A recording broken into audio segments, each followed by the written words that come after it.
Hello everybody, my name is Dr. Roni Fraser, and on behalf of my team with Sydney Dick and Dr. Sarah D. Young, I will be presenting our poster entitled After the Storm, Challenges in Infant Care, Healthcare Access and Housing, and Post-Hurricane Helene Recovery. To first give you some background, I want to first begin about Hurricane Helene. This hurricane made landfall in the Gulf Coast in the Panhandle region of Florida on September 26, 2024. The rainfall from Hurricane Helene dumped nearly 10 inches of rain for over 2 days in the mountains of North Carolina and Tennessee. This heavy rain caused massive flooding and contributed to over 200 landslides within the region. Hundreds of roads were destroyed and hundreds of people were killed in the floods and landslides. As a result of this hurricane, water, power, and other critical infrastructure was completely destroyed, along with homes and many businesses. And in the days after the hurricane, we saw that emergent groups throughout the state and region really mobilized for both rescue and relief efforts. And among the relief efforts, we saw formula donations were collected and distributed en masse, really without clear protocols for following the Young Infants and Children in Emergencies guidance. And our research really aimed to identify the key challenges related to donations and distribution of infant formula, feeding supplies, and maternal support resources both during and after Hurricane Helene. And now I'm going to present some major themes that we identified in this preliminary fieldwork.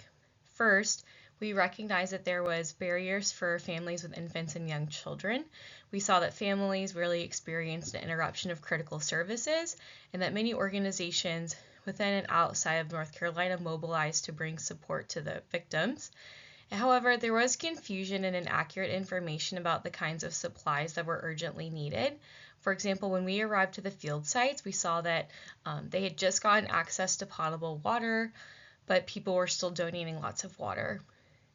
And many of the sites we had visited had expired infant formula at the distribution sites.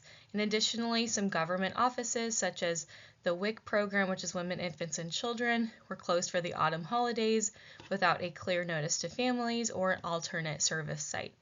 And some groups coordinated effectively to bring training to some of the relief workers that were engaging in some of these efforts, and they had collaborations between public health, private birth centers, and other experts, and this we know is best practice in IYCFE emergencies.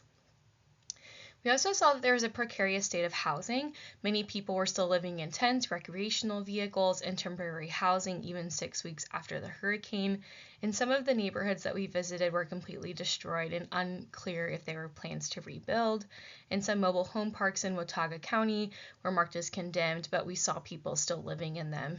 And finally, regarding donation sites, we visited various ones that were really inundated with materials and having an overstock of infant formula, bottles, clothing, and blankets.